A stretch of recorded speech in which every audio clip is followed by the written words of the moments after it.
Halo, apa kabar semuanya? Bertemu lagi dengan saya, Bu Vinisa, dalam mata kuliah pengambilan keputusan strategis berbasis sistem di rumah sakit. Dan kali ini kita akan membicarakan tentang analisis eksternal dan internal di rumah sakit. Oke, selamat menyimak. Semoga ilmunya bermanfaat untuk kalian semuanya. Analisis eksternal dan internal. Pernyataan misi, visi, pedoman, nilai, dan tujuan perlu dikaji secara mendalam dengan analisis lingkungan eksternal dan internal rumah sakit. Analisis eksternal dan internal dapat dilakukan pada jenjang rumah sakit secara keseluruhan maupun pada unit-unit pelayanan. Bagi rumah sakit yang besar dan mempunyai banyak unit pelayanan, analisis eksternal dan internal sebaiknya dilakukan pula pada tingkat unit pelayanan. Analisis lingkungan eksternal rumah sakit.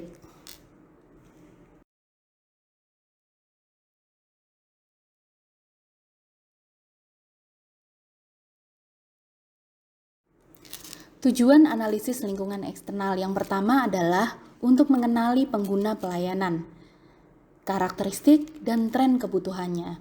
Jadi di sini kita lebih berfokus kepada konsumen kita. Yang kedua, memetakan pesaing.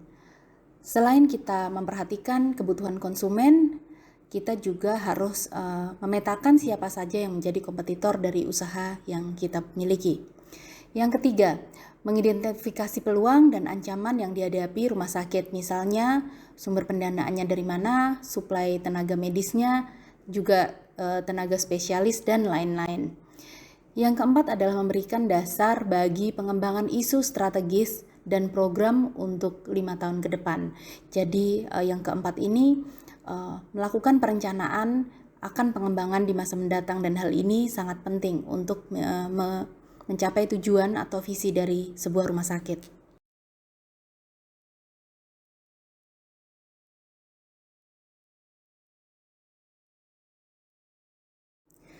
Empat langkah proses analisis menurut Duncan tahun 1997. Yang pertama adalah scanning. Langkah ini dilakukan dengan kegiatan mengamati informasi mengenai lingkungan luar. Yang kedua adalah monitoring. Tahap monitoring ini dilakukan dengan mengumpulkan data sesuai hal-hal yang ditemukan pada setiap kategori. Yang ketiga ada forecasting, yaitu memperkirakan masa depan setiap kategori yang ada di rumah sakit. Yang terakhir adalah assessing the organization implication. Langkah keempat adalah melakukan penilaian yang berupa evaluasi terhadap makna dari proyeksi isu untuk rumah sakit. Dan hal ini, 4 langkah proses analisis ini tentu saja gunanya untuk rumah sakit atau seluruh komponen yang ada di dalamnya bisa bekerja sama, berproses untuk mencapai tujuan organisasi. Model yang pertama adalah analisis lingkungan eksternal berdasarkan sistem kesehatan. Dalam membahas sistem kesehatan sebagai lingkungan rumah sakit, berbagai perilaku kunci dalam pelayanan kesehatan perlu diidentifikasi, yaitu pemerintah, masyarakat, dan pihak ketiga yang menjadi sumber pembiayaan seperti PT Askes Indonesia, penyedia pelayanan termasuk industri obat, dan tempat-tempat pendidikan tenaga kesehatan, serta berbagai lembaga pemberi hutang dan grant untuk pelayanan kesehatan. Komponen yang pertama dalam lingkungan eksternal adalah pemerintah. Pemerintah sebagai regulator yang baik. Peranan pemerintah dalam aspek regulasi yaitu menetapkan dan merumuskan standar-standar, melakukan monitoring secara teknis, mendefinisikan paket-paket pemeliharaan kesehatan yang tepat, mengawasi melalui peraturan agar terjadi efisiensi pelayanan kesehatan. Rumah sakit perlu memperhatikan kecenderungan ini pada tingkat nasional maupun provinsi dan kabupaten. Sistem akreditasi rumah sakit, lisensi, dan sertifikasi perlu diperhatikan oleh rumah sakit untuk meningkatkan kualitas pelayanan kesehatan yang diberikan kepada masyarakat. Selain itu, pemerintah juga menjadi sumber pembiayaan untuk melindungi masyarakat yang miskin atau kurang mampu, juga pemberi pelayanan kesehatan yang paling utama terpusat kepada pemerintah. Keadaan pemerintah dipengaruhi oleh pandangan politik. Saat ini pandangan politik menekankan mengenai demokrasi, transparansi, dan pengembangan peran serta masyarakat. Nah, di sini adalah prosentase peran pemerintah di mana 32%-nya adalah sebagai regulator, 40%-nya adalah sebagai sumber pembiayaan, dan 38%-nya adalah pemberi pelayanan kesehatan. Jadi di sini peran pemerintah sangat besar untuk pemberian pelayanan kesehatan kepada masyarakat. Model sistem pelayanan kesehatan. Skema ini diadaptasi dari Public Health Forum di LSHTM tahun 1998, di mana di sini adalah masyarakat sebagai objek dari sistem pelayanan kesehatan, di mana masyarakat ini didukung oleh PT Askes atau CPKM. Nah, masyarakat ini akan menuju pada pemberi pelayanan kesehatan untuk mendapatkan pelayanan kesehatan, dan tentu saja pelayanan kesehatan ini diatur oleh Badan Pengatur Pemerintah dan tata hukum, sehingga dalam mendapatkan pelayanannya masyarakat dilindungi dengan undang-undang. Nah, pemberi layanan ini bisa berupa rumah sakit umum, bisa berupa klinik kesehatan, bisa berupa dokter praktek private di rumah, dan tentu saja diantaranya ada tempat pendidikan tenaga kesehatan, dan juga didukung oleh teknologi medik, obat, dan peralatan kesehatan. Dan pemberi layanan kesehatan ini merupakan tempat di mana masyarakat mendapatkan pelayanan kesehatan yang didukung oleh hal-hal itu tadi, tempat pendidikan tenaga kesehatan, teknologi medik, obat, dan peralatan kesehatan.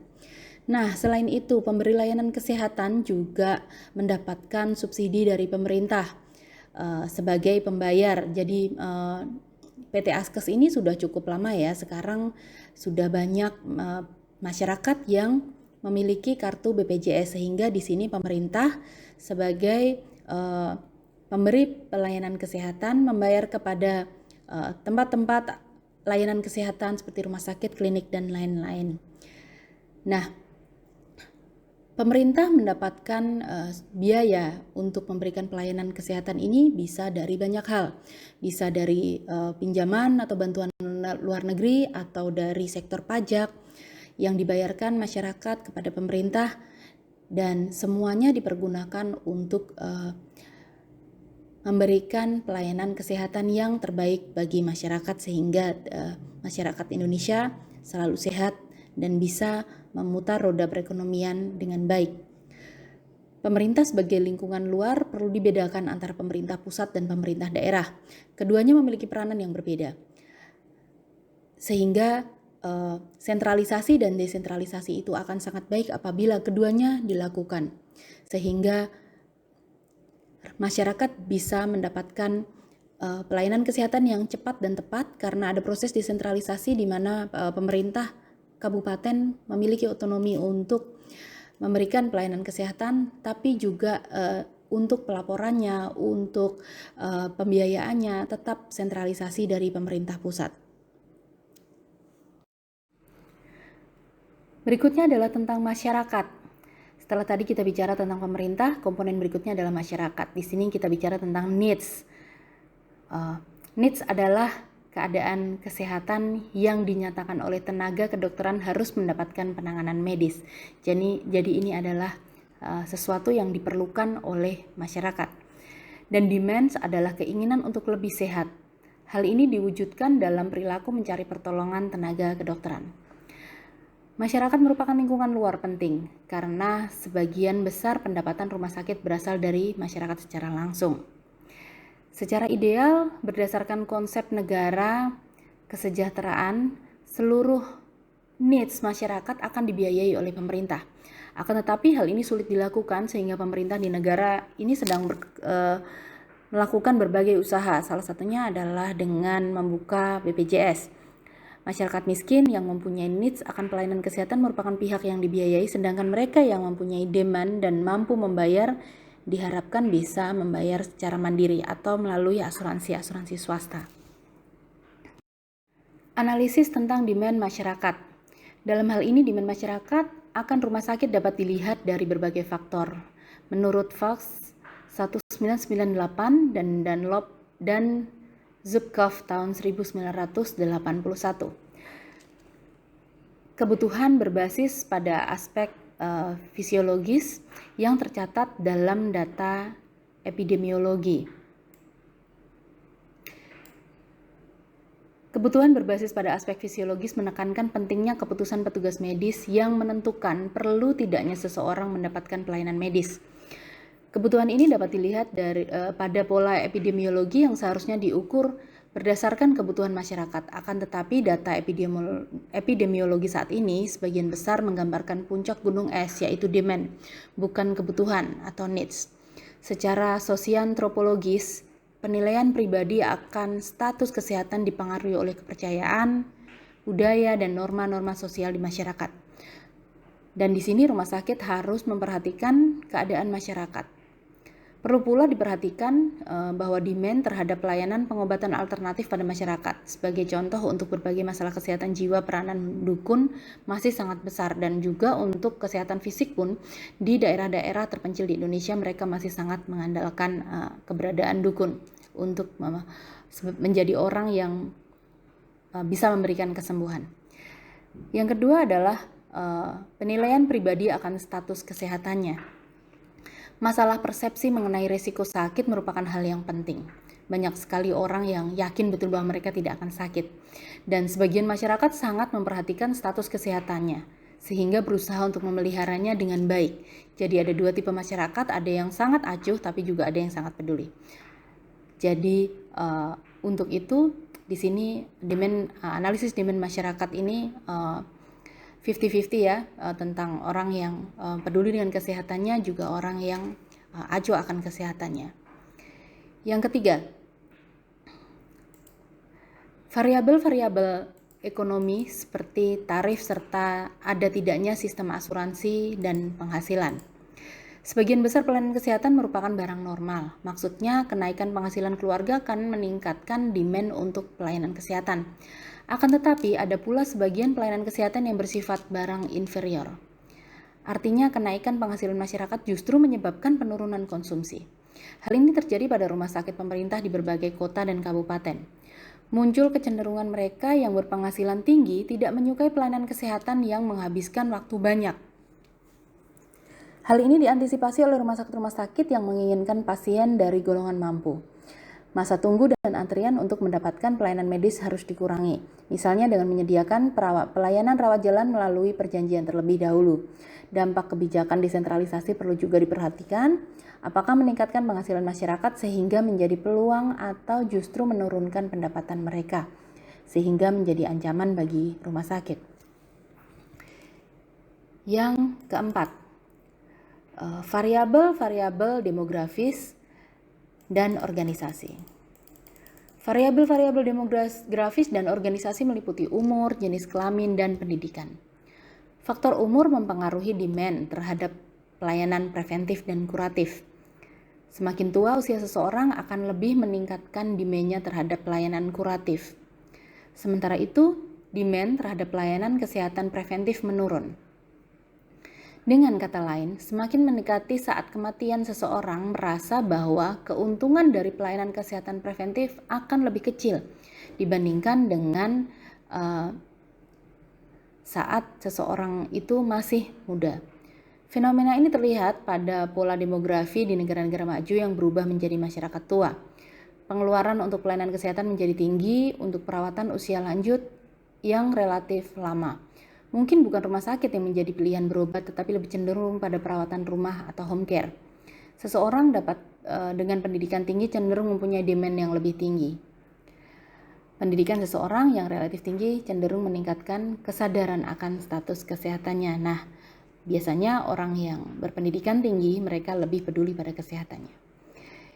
Yang terakhir adalah faktor lain, misalnya pengiklanan, pengaruh jumlah dokter dan fasilitas pelayanan kesehatan, serta pengaruh inflasi. Efek inflasi terhadap demand terjadi melalui perubahan-perubahan tarif pelayanan rumah sakit jumlah pendapatan keluarga, dan asuransi kesehatan. Faktor ini harus diperhatikan oleh rumah sakit karena pada saat inflasi tinggi ataupun pada resesi ekonomi, demand terhadap pelayanan kesehatan akan terpengaruh. Di tengah krisis ekonomi di Indonesia, tercatat beberapa rumah sakit di Yogyakarta tidak mengalami penurunan demand. Bangsal VIP justru tidak mengalami penurunan pasien. Bahkan, kecenderungannya justru meningkat. Salah satu dugaan terkait hal itu adalah para pasien kaya yang biasa pergi ke Jakarta atau Singapura berubah perilakunya untuk mencari penyembuhan di rumah sakit lokal di Yogyakarta. Asuransi kesehatan. Penduduk Indonesia yang terlindungi oleh asuransi masih sangat minim jumlahnya. Jumlah penduduk Indonesia yang sadar asuransi masih terbilang kecil, terlihat dari pemegang polis asuransi jiwa yang jumlahnya baru mencapai 24% dari total penduduk di tanah air. Meski minim, ada peningkatan jumlah nasabah dari 5 ragam produk asuransi tiap tahunnya. Asuransi kesehatan dan jaminan kesehatan tersebut dapat meningkatkan demand terhadap pelayanan kesehatan. Secara nyata, pada negara-negara maju, sistem asuransi kesehatan berjalan dengan pendekatan ekonomi, yaitu demand and supply. Sedangkan bagi mereka yang miskin, maka negara akan memberikan bantuan. Nah, di negara maju, asuransi kesehatan merupakan lingkungan luar yang menentukan kebijakan-kebijakan untuk rumah sakit.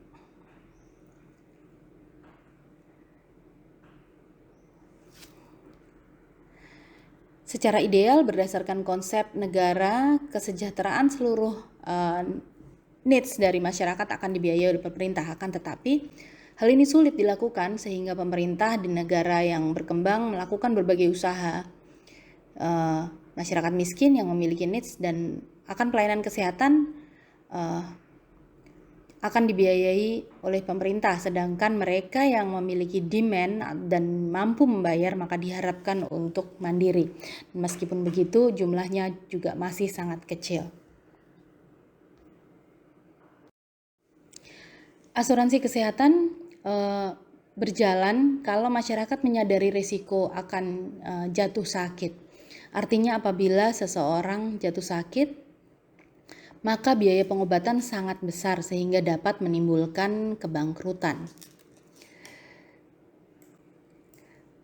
Penduduk Indonesia sendiri, mereka rata-rata masih enggan berasuransi.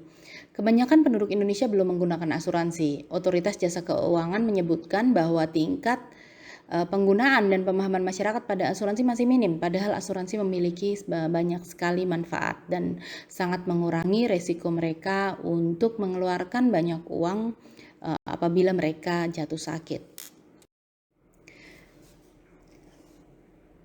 Faktor eksternal yang berikutnya adalah pemberi pelayanan kesehatan. Rumah sakit pemerintah sedang bergerak dari lembaga birokrasi kepada lembaga usaha. Demikian pula rumah sakit swasta sedang bergerak dari lembaga misionaris dan kemanusiaan menuju ke lembaga yang didasari oleh konsep usaha. Perkembangan ke arah lembaga usaha ini sepertinya tidak dapat ditolak karena memang sudah merupakan tren global. Tren yang sama terjadi di berbagai negara, yaitu adanya kebijakan desentralisasi termasuk otonom lembaga pelayanan kesehatan. Kompetisi di antara providers, peningkatan pelayanan kesehatan primer, dan peningkatan mutu pelayanan melalui program evidence-based medicine, serta peningkatan efisiensi. Hal tersebut dinyatakan oleh Meisenher tahun 1997, Jost dan Kogan tahun 1995. Apabila sektor rumah sakit di Indonesia tidak menggunakan konsep usaha ini, akan kesulitan dalam persaingan dunia karena mereka membutuhkan banyak biaya untuk memutar roda perekonomian di rumah sakit itu sendiri. Dalam hal ini, tren yang perlu dicermati adalah peningkatan kompetisi antar rumah sakit dan pemberi pelayanan kesehatan lainnya. Dengan adanya kompetisi ini, rumah sakit harus memutar otak mereka untuk bisa mendapatkan tambahan biaya dari pelayanan yang diberikan kepada masyarakat. Faktor eksternal yang lain adalah perkembangan teknologi medis, industri obat dan peralatan kesehatan atau alat kesehatan. Pertumbuhan industri obat perlu diperhatikan. Harga obat yang semakin mahal dapat menjadi ancaman bagi rumah sakit karena masyarakat mungkin tidak mampu membayarnya. Lingkungan luar berupa industri obat ini dapat membuat rumah sakit terjerumus pada hubungan yang kolusif antara rumah sakit, dokter, dan jaringan industri obat dalam konteks promosi penggunaan obat. Akibatnya biaya pengobatan rumah sakit menjadi meningkat. Jadi kerjasama antara dokter biasanya dengan para detailer obat atau marketing obat dari perusahaan-perusahaan obat itu karena hubungan mereka akhirnya dokter juga membantu perusahaan obat untuk memasarkan produknya dan memaksakan obat dengan harga-harga yang mahal itu kepada para pasien. Dalam jangka panjang keadaan ini dapat merugikan rumah sakit. Selain hal tersebut menimpa industri obat, hal yang sama juga dialami oleh semakin mahalnya peralatan kedokteran. Dalam hal pembelian alat dan fasilitas kesehatan, peluang mendapatkan insentif keuangan dari proses pengadaan sarana dapat menjadi pemicu inefisiensi di kalangan birokrasi, Departemen Kesehatan, dan para manajer rumah sakit. Jadi biasanya ada oknum-oknum tertentu yang memanfaatkan pemenuhan kebutuhan kita akan alat kesehatan untuk mencari keuntungan sendiri, sehingga bukan mencapai efisiensi tapi justru memicu inefisiensi. Model yang kedua, analisis lingkungan berdasarkan model persaingan dari Porter. Model analisis ini menggunakan pendekatan persaingan dalam industri kesehatan. Model ini menganggap bahwa sektor pelayanan kesehatan sudah berkembang menjadi industri dengan mekanisme pasar sebagai dasar operasi. Menurut Porter, tahun 1985, sifat-sifat persaingan dalam industri merupakan akumulasi dari berbagai faktor persaingan sebagai berikut. Ancaman munculnya pesaing baru, kekuatan menawar pada pelanggan, kekuatan menawar pada pemasok, ancaman pada produk substitusi, dan perilaku para pemberi jasa saat ini untuk mencari posisi terunggul. Kekuatan-kekuatan yang menimbulkan kompetisi. Pada saat ini rumah sakit menghadapi persaingan yang sangat ketat karena banyak munculnya rumah sakit swasta dan mereka berlomba-lomba untuk memberikan pelayanan yang terbaik kepada pasiennya. Nah, selain itu juga ada kekuatan tawar-menawar atau yang dimiliki oleh pembeli dan mereka mau mengeluarkan uang untuk mendapatkan pelayanan kesehatan yang terbaik. Ancaman yang paling menakutkan adalah ancaman dari pesaing baru yang sangat potensial. Mereka melengkapi dirinya dengan peralatan kesehatan yang lebih lengkap, dengan para profesional yang ahli di bidangnya, dokter-dokter spesialis yang muda dan energinya bagus, juga supplier-supplier yang memberikan penawaran yang bagus akan harga-harga yang mereka tawarkan. Nah, kadang rumah sakit juga harus berpikir jeli untuk memiliki barang substitusi atau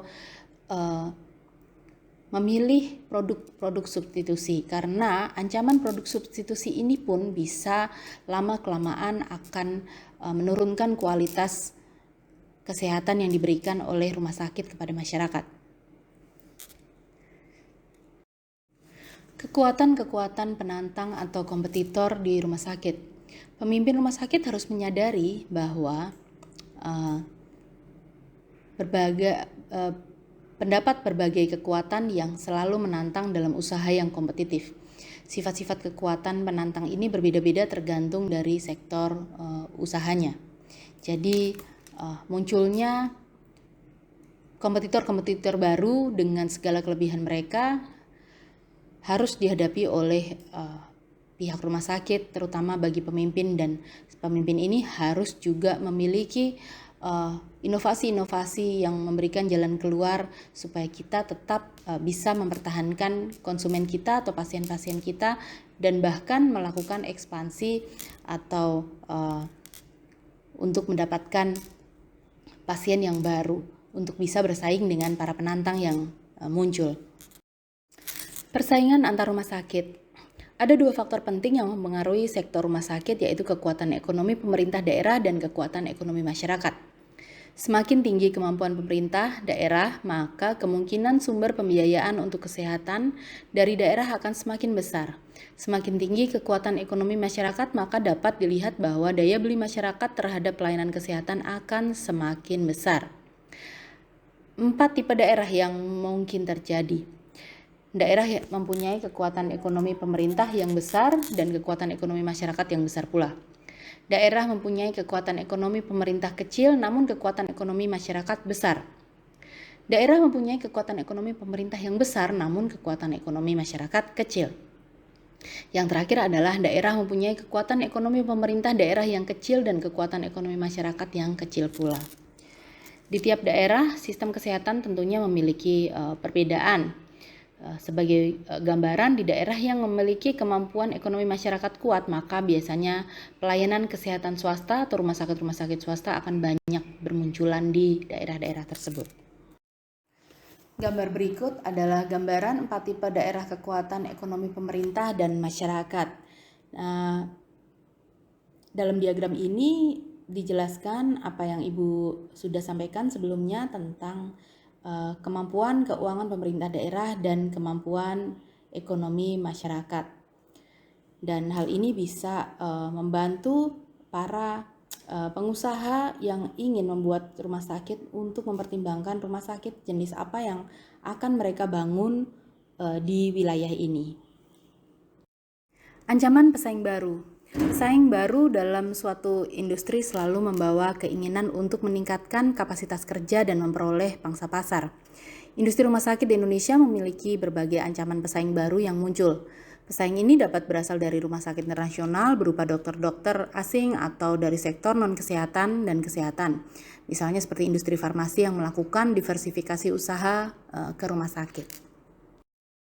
Berikutnya adalah pemasok. Pemasok bagi rumah sakit dapat berupa produsen obat dan peralatan medik sampai pada tenaga dokter profesional. Dalam hubungannya dengan kekuatan menawar pemasok, dapat dilihat bahwa terdapat pemasok yang kuat daya tawarnya, tetapi ditemukan pula pemasok yang lemah daya tawarnya. Jumlah pemasok obat sebenarnya sangat banyak sehingga posisi tawar rumah sakit sebenarnya sangat kuat. Akan tetapi timbul kemungkinan pemasok obat bergabung bersama dengan pemasok tenaga yaitu spesialis sehingga meningkatkan daya tawar pengadaan obat. Hal ini dapat dilihat pada fakta bahwa formularium obat di rumah sakit menjadi sulit dilaksanakan karena munculnya kolusi antara dokter dan pemasok obat. Di sini pemasok tenaga spesialis mempunyai posisi kuat karena keterbatasan jumlah. Perbandingan dokter spesialis di RSUD dan rumah sakit swasta yang berstatus tenaga full-timer. Nah, pada tabel ini kita bisa lihat bahwa di sini masih sangat kurang sekali jumlah dokter spesialis baik di rumah sakit pemerintah maupun di rumah sakit swasta yang full-timer. Dan hal ini menimbulkan daya tawar yang kuat pada sisi spesialis dibanding dengan rumah sakit. Akibatnya terjadi berbagai fenomena di mana dokter-dokter spesialis kadang merasa dibutuhkan dan memiliki attitude yang tidak baik seperti tidak disiplin, dan hal itu dikarenakan mereka harus melakukan praktek di berbagai rumah sakit. Fenomena akibat timbulnya daya tawar yang lebih kuat pada sisi spesialis dibanding dengan rumah sakit. Jumlah spesialis kurang terutama di daerah-daerah terpencil. Hal ini karena daerah tersebut tidak memiliki daya tarik secara ekonomi atau kenyamanan kerja untuk penempatan spesialis. Di kota-kota besar juga terjadi perangkapan kerja spesialis pada berbagai rumah sakit swasta, jadi mereka bekerja ganda di beberapa rumah sakit. Hal ini berarti akan menimbulkan time cost untuk perpindahan tempat para spesialis. Kesulitan pasien bertemu dengan spesialis, kesulitan manajer rumah sakit melakukan pengelolaan SDM, serta kesulitan para spesialis itu sendiri melakukan teamwork. Pada beberapa jenis spesialis, keterbatasan jumlah spesialis dapat mengarah pada model kartel dalam usaha. Padahal definisi makna kartel berasal dari perilaku yang kolusi. Keuntungan kolusi yaitu dapat meningkatkan keuntungan, mengurangi ketidakpastian usaha, dan menghalang-halangi pemain baru untuk masuk. Jika terbentuk kartel ini, pendapatan anggota kartel akan ditentukan oleh kelompoknya sendiri. Pendapatan tersebut bukan untuk kesejahteraan masyarakat. Dengan demikian, kartel merupakan kegiatan yang baik untuk anggotanya, tetapi kemungkinan merugikan masyarakat dan dapat menghambat perkembangan sektor sosial dan ekonomi. Yang dimaksud di sini adalah ketika para dokter spesialis itu berada dalam satu organisasi, maka mereka bisa menentukan tarif mereka, dan tarif mereka biasanya menjadi sangat mahal, dan hal itu sangat merugikan baik rumah sakit maupun masyarakat. Pasien sebagai pembeli. Faktor penting dalam dinamika persaingan adalah kedudukan pasien dalam pelayanan kesehatan. Sebagaimana pemasok, daya tawar pasien sebagai pembeli akan kuat apabila pembeli berjumlah banyak dan bergabung dalam suatu organisasi yang kuat. Contohnya, pasien yang menjadi anggota perusahaan asuransi kesehatan atau berasal dari suatu perusahaan, misalnya PT Telkom. Apabila pembayaran dari para pembeli yang bergabung ini menguntungkan pihak rumah sakit, maka posisi pasien yang berkelompok ini menjadi kuat. Daya tawar pembeli pelayanan kesehatan diperkuat dengan berdirinya yayasan lembaga konsumen, termasuk yang berkonsentrasi pada sektor kesehatan. Faktor lain yang memperkuat daya tawar pasien adalah pembeli, yaitu apabila pelayanan jasa yang dibeli bersifat standar atau tidak terdiferensiasi. Dengan demikian, pasien mempunyai banyak pilihan untuk mendapatkan pelayanan, contohnya apakah pelayanan dokter umum, laboratorium, atau pelayanan obat. Produk substitusi. Rumah sakit harus mengidentifikasi faktor-faktor penantang yang bersifat produk substitusi, misalnya para pelaku pengobatan tradisional, dukun patah tulang, hingga ke tukang obat. Berkembangnya produk substitusi ini dapat dipicu oleh kesulitan pasien sebagai pembeli untuk mendapatkan jasa pelayanan kesehatan oleh rumah sakit. Model Porter yang dipakai menyatakan bahwa keadaan yang bersifat kompetitif akan mempengaruhi strategi yang akan diambil oleh rumah sakit. Kompetisi merupakan hakikat dari perumusan strategi. Timbul pertanyaan, apakah kompetisi merupakan hal yang baik bagi rumah sakit atau hal yang buruk? Berbagai teori ekonomi manajerial menyatakan bahwa industri yang kompetitif akan lebih efisien dibanding dengan industri dengan struktur bersifat monopoli atau oligopoli. Dengan perkembangan ini, rumah sakit telah masuk dalam industri pelayanan kesehatan yang kompetitif dan berusaha mencari posisi yang menguntungkan. Kesadaran akan posisi di arena yang kompetitif ini akan membuat rumah sakit melakukan analisis diri secara internal untuk mengidentifikasi kekuatan dan kelemahan organisasi rumah sakit, menaksir posisi rumah sakit, mencari perubahan strategis yang dapat dipakai untuk pengembangan dan pencarian peluang bisnis ataupun menemukan ancaman dan hambatan. Berikutnya kita akan membahas tentang analisis internal rumah sakit. Analisis internal bertujuan menilai kekuatan dan kelemahan rumah sakit. Analisis internal rumah sakit dilakukan dengan satu model, yaitu menggunakan model faktor-faktor kunci internal rumah sakit. Pada gambar berikut ini ada gambaran tentang beberapa subsistem dalam rumah sakit, antaranya adalah subsistem administrasi, subsistem pemasaran, subsistem klinik, subsistem fasilitas fisik, subsistem keuangan. Nah, subsistem ini adalah manajemen umum, gambaran manajemen umum di rumah sakit pada umumnya, dan ini menjadi sebuah subsistem informasi yang harus terkoordinasi atau terintegrasi satu dengan yang lainnya, dan menjadi tergabung dalam suatu budaya organisasi yang bisa diikuti oleh seluruh komponen dalam rumah sakit atau komponen internal rumah sakit untuk bisa mencapai tujuan organisasi. Analisis budaya organisasi di rumah sakit dapat menggunakan pendekatan SAIN, di mana pendekatan ini menyatakan bahwa terdapat berbagai tingkat budaya di dalam sebuah organisasi. Dalam hal ini adalah organisasi rumah sakit. Analisis budaya organisasi di rumah sakit dengan pendekatan SAIN. Bagaimana asumsi dasar yang berada di bawah sadar dan menjadi kepercayaan bersama di rumah sakit, dan bagaimana nilai-nilai yang dicari dan diekspresikan dalam berbagai kegiatan termasuk menyusun strategi, tujuan organisasi, dan filosofi rumah sakit. Yang terakhir adalah analisisnya bagaimana berbagai fenomena di rumah sakit yang menunjukkan adanya budaya kuat atau lemah. Budaya organisasi mempengaruhi kegiatan pada berbagai subsistem. Dalam konteks kekuatan dan kelemahan rumah sakit, budaya organisasi merupakan dasar dari berbagai subsistem yang ada. Apabila rumah sakit mempunyai budaya organisasi yang lemah tanpa memiliki keyakinan bersama, maka dapat dipahami bahwa kegiatan di berbagai subsistem akan lemah pula.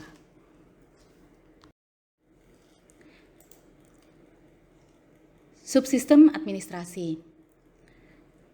Subsistem manajemen umum mencakup keadaan rumah sakit dalam melakukan perencanaan program dan penganggaran, pelaksanaan kegiatan, dan sistem pengendalian kegiatan. Jadi subsistem administrasi ini adalah tempat pencatatan seluruh aktivitas di rumah sakit. Subsistem klinik adalah, subsistem pemasaran adalah subsistem dari aspek internal yang relatif baru untuk rumah sakit. Rumah sakit dalam situasi yang kompetitif perlu mempunyai pendukung untuk meningkatkan citra dan peran rumah sakit di masyarakat, sehingga dalam hal ini sangat perlu ada subsistem pemasaran yang memasarkan rumah sakit dengan cara yang sesuai dengan undang-undang namun bisa menarik banyak pasien untuk datang berobat. Subsistem klinik. Dalam subsistem ini bekerja para tenaga kesehatan seperti dokter, dokter spesialis, perawat, farmasis, ahli gizi, dan berbagai jenis profesi lain yang berkaitan dengan pelayanan medis di rumah sakit. Selanjutnya ada subsistem fasilitas fisik. Subsistem ini mencakup letak rumah sakit, keadaan bangunan, pembuangan limbah, tersedianya fasilitas-fasilitas fisik seperti parkir taman, ruang tunggu yang nyaman, kafetaria yang bersih, musola atau tempat sembahyang, dan berbagai hal lain. Yang terakhir adalah subsistem keuangan yang dapat dinilai dari kekuatan atau kelemahan sistem keuangan yang dipergunakan keadaan staf keuangan, sehingga subsistem keuangan ini menjadi tolok ukur keberhasilan sebuah rumah sakit. Model akuntansi yang digunakan, peralatan yang dipakai, hingga pada kemampuan teknis mendeteksi kebocoran-kebocoran dalam sumber keuangan. Juga kemampuan proses pembayaran pasien secara cepat dan tepat. Jadi apabila subsistem keuangan ini baik, menunjukkan angka dan data-data yang baik, maka dari situ kita bisa lihat bahwa pencapaian rumah sakit tersebut adalah baik. Cara menetapkan kekuatan atau kelemahan. Langkah proses pembentukan profil rumah sakit. Langkah yang pertama adalah dilakukan identifikasi berbagai aspek kunci internal rumah sakit seperti yang terdapat pada gambaran di atas tadi. Langkah kedua adalah melakukan evaluasi terhadap status rumah sakit dengan cara membandingkan kondisi rumah sakit saat ini dengan kondisi tahun sebelumnya. Langkah ketiga, dilakukan perbandingan terhadap standar yang ada dan kunci sukses sebuah usaha. Yang langkah keempat adalah analisis mencari perbandingan antara keadaan faktor internal dengan faktor serupa di rumah sakit lain. Nah, ada beberapa perspektif dan juga identifikasi faktor internal ini. Perspektif adalah yang pertama kemampuan kompetitor utama, yang kedua adalah kunci sukses pelayanannya. Identifikasi faktor internalnya. Rumah sakit berada pada tingkat kompetisi yang menguntungkan. Rumah sakit memenuhi persyaratan dasar kompetisi dan rumah sakit mempunyai berbagai kerawanan akibat faktor kelemahan rumah sakit. Langkah ini menghasilkan profil rumah sakit berupa kekuatan dan kelemahan internal. Menentukan perumusan hasil merupakan hal yang sulit karena membutuhkan kejujuran terhadap diri sendiri dan kemungkinan hal ini mengundang konflik internal. Oleh karena itu, peranan konsultan sering dibutuhkan dalam hal mengurangi kesulitan dan meningkatkan objektivitas dalam penilaian. Di samping itu, konsultan yang baik dapat membandingkan keadaan internal dengan standar yang berlaku di masyarakat dan pada bisnis-bisnis yang sejenis. Isu-isu pengembangan. Cara melakukan diagnosis permasalahan. Setelah melakukan analisa SWOT, timbul berbagai cara melakukan diagnosis permasalahan untuk menjadi dasar penentuan strategi. Yang pertama adalah analisis portfolio dengan menggunakan BCG matrix, yang kedua adalah dengan GE matrix, yang ketiga adalah penetapan isu-isu pengembangan secara kualitatif. BCG dan GE matrix berasal dari sektor industri yang membutuhkan data kuantitatif yang akurat. Bagi rumah sakit yang belum mempunyai data industri yang akurat dan lengkap, penggunaan metode kualitatif lebih dianjurkan sebagai alat bantu untuk penetapan strategi. Kerangka berpikir metode kualitatif. Ada isu-isu pengembangan, diantaranya mempertimbangkan kekuatan, kelemahan, peluang, dan ancaman. Bisa memanfaatkan kekuatan, mengatasi kelemahan, memanfaatkan peluang, dan menahan ancaman. Dan setelah itu baru strategi akan ditetapkan. Pada intinya, penulisan isu-isu pengembangan bertujuan untuk menilai apakah sebuah rumah sakit layak untuk berkembang atau tidak. Isu-isu pengembangan berusaha untuk menganalisis lingkungan eksternal dan internal rumah sakit secara bersama-sama. Sebagai contoh, rumah sakit mempunyai peluang untuk pengembangan pelayanan home care, akan tetapi belum ada fasilitas dan sumber daya manusia untuk menjalankannya. Rumah sakit mempunyai peluang untuk mendapatkan donor kemanusiaan dari luar negeri untuk mendukung misi sosial. Akan tetapi, tidak ada staf yang mampu menyusun proposal seperti yang diharapkan oleh pihak luar negeri. Rumah sakit dapat menuliskan berbagai isu pengembangan. Analisis ini menjadi dasar untuk menetapkan strategi. Dapat diduga apabila banyak analisis yang negatif, maka kemungkinan tipis bagi rumah sakit untuk tumbuh dan berkembang. Itu tadi adalah paparan tentang analisis eksternal dan internal di rumah sakit. Nah, dari paparan tersebut kita akan menjadi dasar dalam diskusi kita. Pertanyaan diskusinya yang pertama adalah apakah yang lebih berpengaruh pada perkembangan atau pertumbuhan sebuah rumah sakit? Apakah itu faktor eksternal atau faktor internal di rumah sakit? Jelaskan pada kelas diskusi. Yang kedua, apabila suatu hari kalian menjadi seorang manajer di rumah sakit dan situasinya adalah bermunculan banyak sekali kompetitor-kompetitor baru yang memiliki peralatan-peralatan yang lebih lengkap, apa yang akan kalian lakukan? Terobosan apa yang akan kalian lakukan? Pertanyaan yang ketiga, ketika kita melakukan rencana pengembangan pada sebuah rumah sakit, apakah yang menjadi pertimbangan-pertimbangan kita dalam menyusun rencana pengembangan tersebut? Nah, saya rasa 3 pertanyaan itu yang akan kita diskusikan. Semoga kalian bisa mendapatkan pelajaran dan juga jawaban yang terbaik untuk kita bicarakan atau kita bahas di kelas diskusi. Oke, terima kasih. Sampai ketemu di kelas diskusi dan jangan lupa salam sehat fisik, sehat mental, dan sehat sosial.